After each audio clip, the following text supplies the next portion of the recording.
All right, welcome to the channel, everybody. This is my 2025 Honda Civic Type R, and I've had it for about 2 months, already hitting 33-ish 100 miles on it, so it definitely is a daily driver. I live in Cincinnati, Ohio, and it is wet, cold, snowy, muddy, and so this car is not as clean as it could be or should be, but it is a daily, and that's why I bought a Honda. It's just so I can drive it wherever I need to go. So it's a beautiful car. I love everything about it. Boost Blue is not my first choice. I really wanted the Champion White or the Sonic Pearl Gray, but unfortunately almost every dealership in the country still has these vehicles at markup. So a lot of these cars are going for $55,000, $60,000, $65,000. Luckily I found this one down the road at MSRP, which is still expensive. I had a 2024 SI before this, traded it in, got some negative equity, but this car is 1,000 times different than the SI. So as a daily driver, 20, 25, 26, 27 miles to the gallon, seeing the gas station once a week. Everybody watches reviews on these online. I'm probably not the best at the reviewer, but I just want to talk to you about just a couple of points on this car that I've not seen other reviewers talk about. It might persuade you to not buy this car or to buy this car. I was looking at the Corolla GR and the Elantra N. Both of those are fantastic cars for the price. The DCT Elantra N, as much as people hate to say it, is probably just as fast as this car stock for stock off the line. Now in the corners, yeah, it's different. On the track, yeah, it's different. But I don't track this car, I don't race this car, I daily it to and from work, kid stuff, school, blah blah blah. So this car is just going to be my everyday commuter, and I do drive about 70 miles a day, so it's almost all highway, a little bit back road, but mostly it's all highway. So I'm seeing around 27 miles to the gallon. First things off, let's just get straight to this. Let's talk about the tires. So they come with the Michelin Pilot Sport 4s or something like that. I don't know exactly. I got them off like a week after I got the car. So if you live in a cold climate area or cold weather area, one of the big things is you're going to have to get rid of those tires immediately, because they are summer only tires, which kind of sucks, because you buy the car, and if you live anywhere, you know, in a snow belt or gets below 40, those summer tires are super dangerous, and you could hurt yourself, others, or crash your car. So right out of the get-go, $1,200 tires. I got the Continental DWS Plus, so it's dry, wet, snow. So far this has been seeing low 40s, high 30s, some flurries, mostly pouring rain, and they are fantastic. So they did have a $100 gift card if you bought their tires, which is not too bad of a setup, but I went with a different size on this one. So it comes with stock 265/30 profile 19s. I put 255/35 profile 19s on this. So in plus R mode, it is very bouncy, very bumpy, very rough. I do have a 2000 Honda Civic SI that's pretty built up, 900 horsepower. I got some pretty good suspension on it from 2007. I need to upgrade that, but this rides worse than my 2000 Civic with all the suspension from 2007. But I have noticed after putting the 35 sidewalls on here, this is smooth. In plus R, it rides way nicer.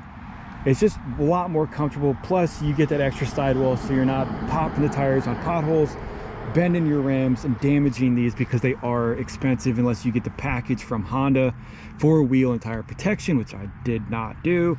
But so far no issues. Obviously I've only had the car for about 2 months now, and it's a beautiful car, beautiful engine, perfect transmission, shifts amazing, great clutch.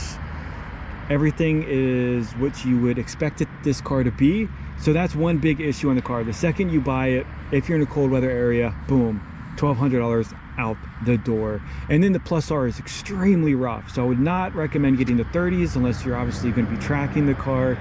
Then that's probably what you're going to want to do. But after doing a lot of information, I could not decide if the 265/35 would fit, so I went to 255 35s, and because you don't want to spend $1,200-1,300 on tires and have them rub. I guess some people are getting away with the 265 35, so that might be the next set I get. The Michelin's that are on it, they do wear out, and it tells you basically on the paper that you get with the car, 10,000 miles is like the max for those tires. So within a year, if you daily it, you're swapping tires out anyways. This car apparently chews tires. Any tire you put on it, 30,000 max is what you're going to see in a lifespan of these tires. So if you daily it, every 2 years you got to put tires on this car. So let's look at the back, the brakes. Again, the car is dirty. It's just how it's going to be here in the winter time. And so I guess this car has this thing called rear vector braking, which I guess a lot of sports cars have those, Porsches and all that stuff. So anytime you're turning the car, it senses that and it applies the brake pads to both sides or whatever sides you're turning into, which I wish you could really turn that on and off, because people are getting like maybe 15,000 miles out of their rear pads and then they're completely shot. Some people are saying it's only in Plus R that it does that.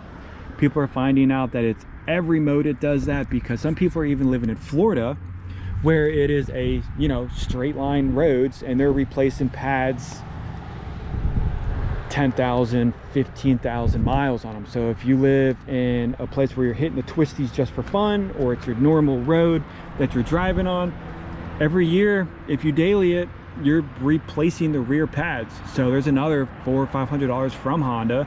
Or if you can do it yourself, if you got to place the tools, and it does have the electronic braking, so figure out around that. So affording the car is one thing, affording the maintenance is another thing. So a lot of people may change their minds, like, hey, I don't want to put new tires on this car every 2 years. I don't want to be changing the rear pads every single year because of that vectoring. And some people say you can do a pedal dance and get rid of it and it disables everything on the car, but I get it. Like make the car good enough for people who just want to daily it. Like that should be an option, like on and off. I want that. That's apparently why this car is so good in the turns and the twisties, because it has that setup where it has the auto braking on the rear to pull you around the corners. But that's a big maintenance issue, and then if you don't get it done quickly, you'll eat the rotor, the piston in the rotor, because it is a single piston in the front,